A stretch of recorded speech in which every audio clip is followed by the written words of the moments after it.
इस वर्ष हम अपनी जो भी पुरानी हैबिट है, बुरी हैबिट है, उन पर चिंतन करते हैं। यानी अपनी जो भी दैनिक दिनचर्या है, हम क्या हमारे लिए अच्छा है, क्या बुरा है, इस तरह से हम अपनी हैबिटों को पहचान कर जो बुरी हैबिट है उन्हें पीछे छोड़ें और उन हैबिट की जगह में न्यू हैबिट को निर्मित करते हैं।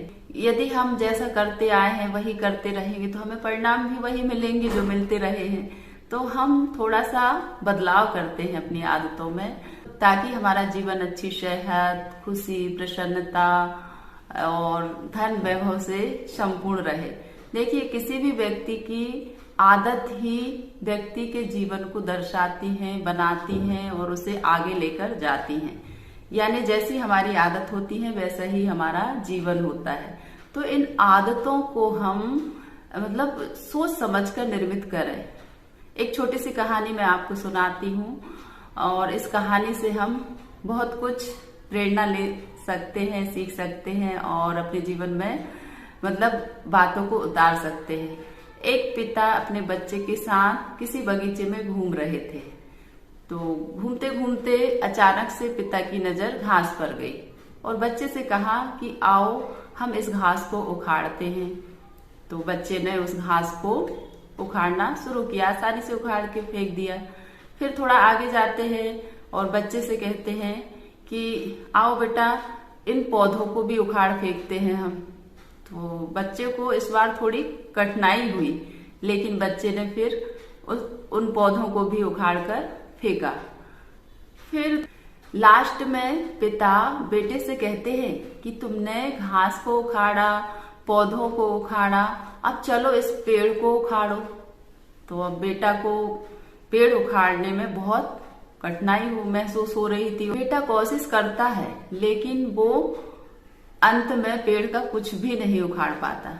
यानी पेड़ मजबूत हो जाता है, उसकी जड़ें मजबूत हो जाती हैं और पेड़ को उखाड़ना इतना आसान नहीं है। छोटी घास हम उखाड़ के फेंक देते हैं, छोटे छोटे पौधों को हम उखाड़ के फेंक देते हैं, लेकिन पेड़ को उखाड़ना बिल्कुल भी आसान नहीं है। ठीक ऐसे ही हमारी जो बुरी आदत है, शुरुआत में वो घास की तरह होती है। यदि हमने शुरुआत में ही ध्यान दे दिया, शुरुआत में ही उन पर हमने चिंतन मनन किया कि हमारी जो आदत जो बन रही है वो अच्छी नहीं है, इन्हें दूर कर दें, यानी वह घास की तरह उनको उखाड़ कर दूर कर दें, हटा दें अपने जीवन से। और फिर थोड़ी बड़ी भी होती है, जैसे पौधे बन गए, तब भी उन्हें उखाड़ फेंकना आसान है।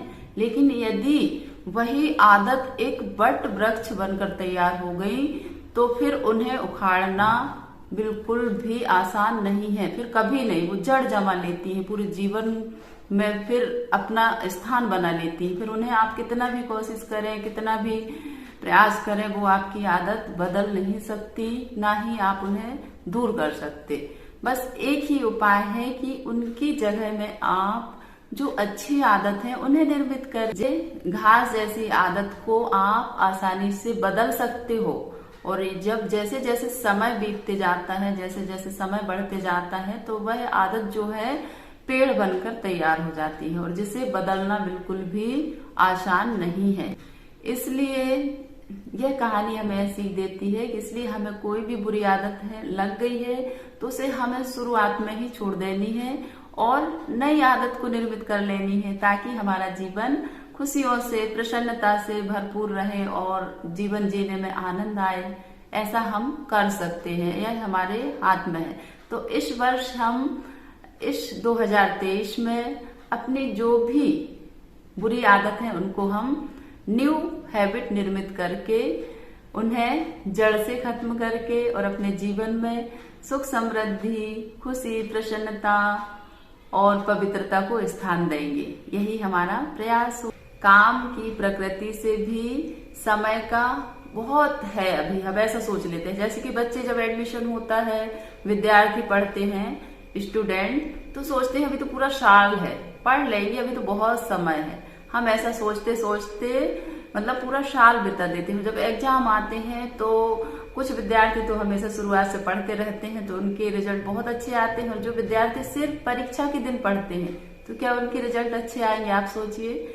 तो इसलिए हमें जब हम काम की शुरुआत करते हैं तभी से हम सोच लें कि आज से ही हमारा ये जो क्लास जो हमें मिली है तो हम इसे पूर्ण ईमानदारी से पढ़ें, और जो भी पढ़ाया जा रहा है, जो भी काम दिया जा रहा है, उसे हम आज का आज ही करें, टालें ना।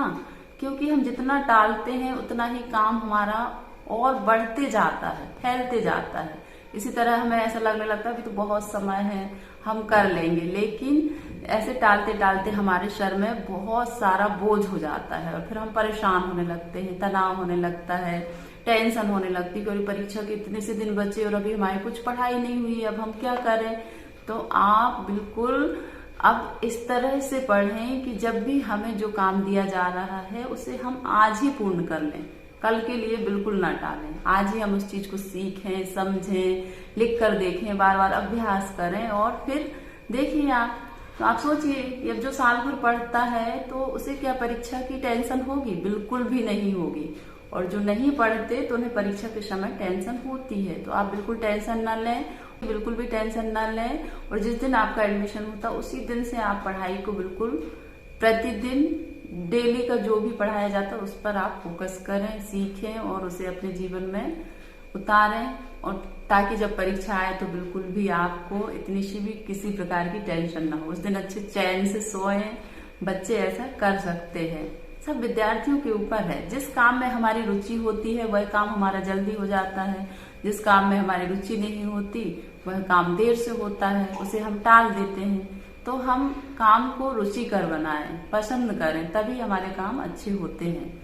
इसलिए यह कहा गया है कि वह व्यक्ति बहुत ही सौभाग्यशाली होता है जो अपने काम से प्यार करता है, प्रेम करता है और कम समय में ज्यादा काम कर लेता है और कम समय में ज्यादा सफलता पा लेता है।